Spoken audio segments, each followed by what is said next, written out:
is up, everyone? Welcome back to another reaction. My name is Johan, or Johan Guilford, whatever you want to call me.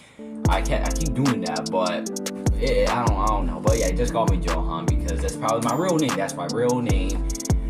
But yeah, we're back with another reaction. Today we're gonna be reacting to how big is the universe could get. Well, not really could get. How big is the universe? Do you think it is? Or I don't know. But all I know is how big of the universe can get.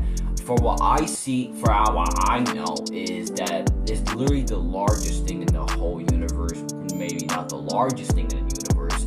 Probably, maybe, I don't know, maybe the smallest universe. I don't know, because there's a lot of stuff that could be out in the universe that we are in right now. I don't know.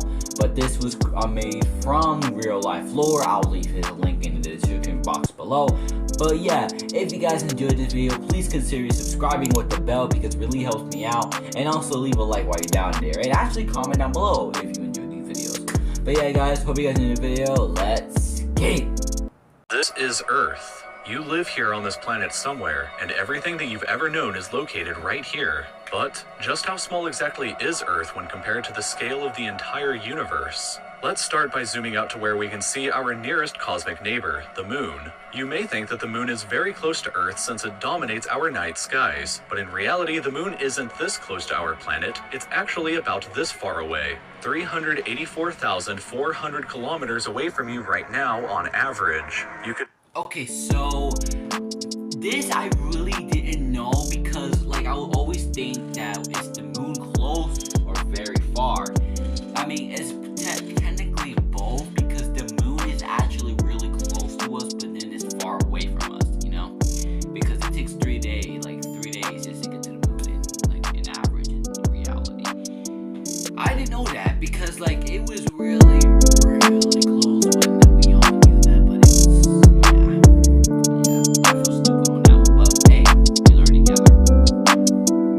Earth's in between this distance, and if you somehow were able to drive a car at a constant 100 kilometers per hour speed, it would take you about 160 days to drive the entire distance. Despite this incredible distance, however, 12 humans have actually set foot here, representing the furthest away that any individual human has ever been away from the Earth, and one of humanity's greatest achievements. This is what the Earth would look like from there if you were standing there with them. And if you wanted to communicate with somebody back at home, it would take a message about 2.5 seconds to travel between you and them, since that's how fast the speed of light can travel at. This is... Okay, so this might be a dumb question, but I wonder if people are living on Moon to this day. I really don't know, to be honest. I highly doubt, but man.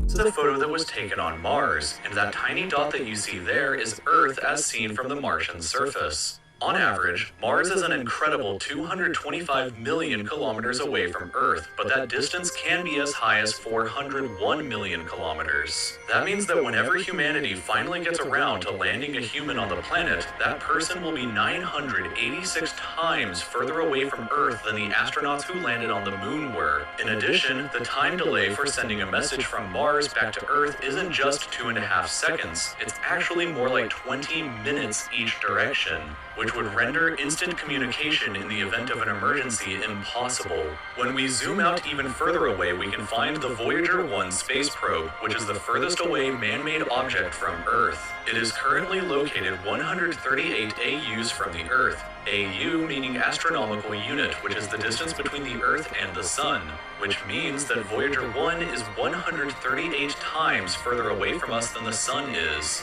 At some point on its long voyage, Voyager 1 turned its camera around and took this photograph. It may not look like much at first, but in my opinion, this is the greatest single photograph ever taken in all of human history. This tiny, pale blue dot is Earth, and I don't think that anybody has ever said something as amazing about this as Carl Sagan when he said, "If you look at it, you see a dot. That's here. That's home.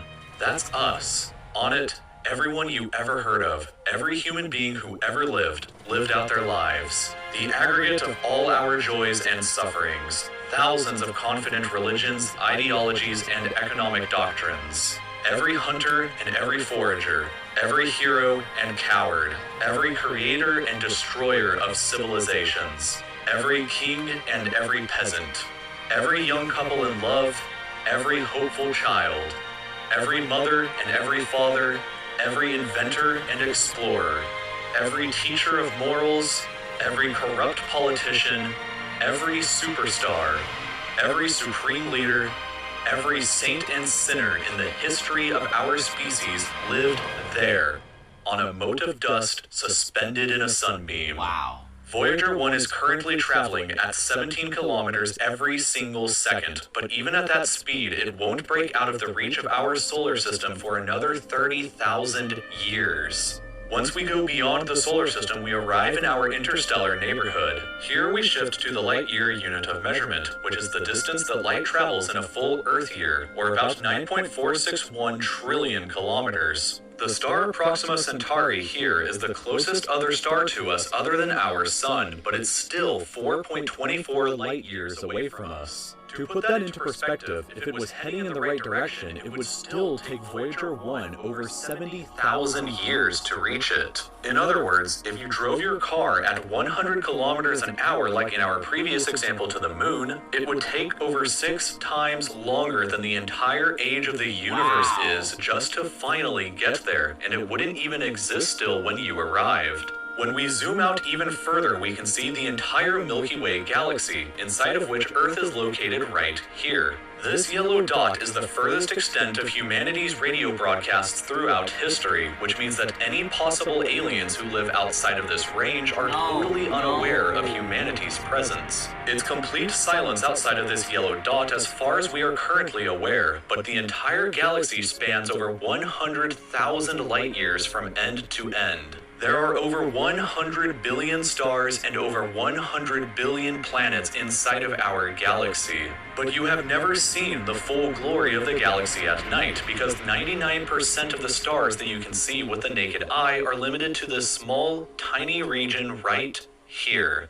But even this massive galaxy is nothing compared to the rest of what's out there. Zooming out even further and we arrive at the local group of galaxies, a collection of 54 different galaxies that is about 10 million light years across. But zooming out even further and we can see the Virgo supercluster, of which the local group here is just a tiny segment of. There are at least 100 other groups of galaxies just like our own local group inside of here, and the distance from one side to the other is a mind-numbing 110 million light years. But even the massive Virgo supercluster is nothing but a quiet and tiny lobe of the Great Laniakea supercluster, an enormous structure that is home to our galaxy as well as 100,000 other galaxies. The distance from one side to the other is 520 million light years, but from even there we can zoom out all the way to the entire observable universe and see that even the titanic Laniakea supercluster is just a tiny and insignificant part of everything. This is the observable universe, and it contains everything that we know of. It is home to at least 2 trillion different and individual galaxies, which together contain more stars than there are grains of sand on the entire Earth. The distance from Earth to any side of the observable universe is 46.5 billion light years, which means that the entire width is 93 billion light years across. What's perhaps even more interesting, however, is what actually lies beyond the observable universe. Keep in mind that the observable universe is all that we can currently see, and it's entirely possible that the rest of the universe outside of it is vastly larger and more fantastic than we can possibly ever imagine. We simply don't know what else is out there because the light from these incredibly distant places has not yet had enough time in the universe's history to reach us yet back on Earth, and the light from some places may never reach us at all.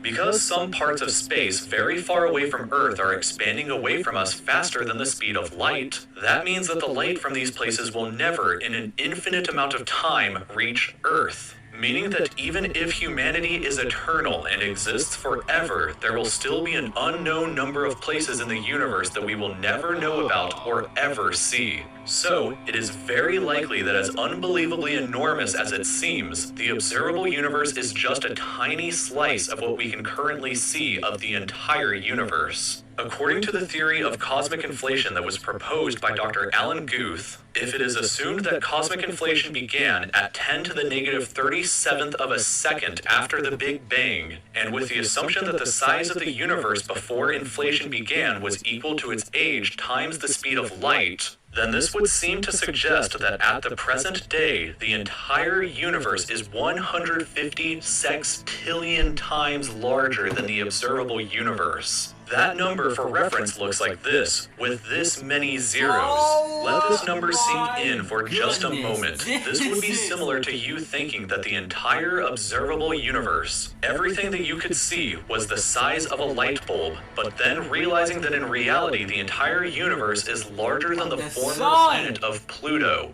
Imagine a light bulb in the center of Pluto, but we inside the light bulb were totally unaware that Pluto existed outside of it, and that's a similar situation to this. We are all so unbelievably small, but you shouldn't worry, because all that means is that there is so much left out there for us to discover together. Wow, that was incredible. But yeah, guys, if you guys enjoyed that video, please consider subscribing with the bell. But yeah, that was incredible. That one number that I saw with that many zeros, I'm pretty sure there's even more numbers that has way more zeros than that, bro. Possibly even infinity. But who knows, bro. But yeah, guys, that was real life lore. How big is the universe could get? Well, like I said, not to get, but like how big is the universe in reality? But yeah, guys, I really hope you guys enjoyed this video. My name is John Gilful, or Johan, whatever you like. But I hope you guys enjoyed the video. Wow, that was incredible. See you next time, my brothers and sisters. Peace.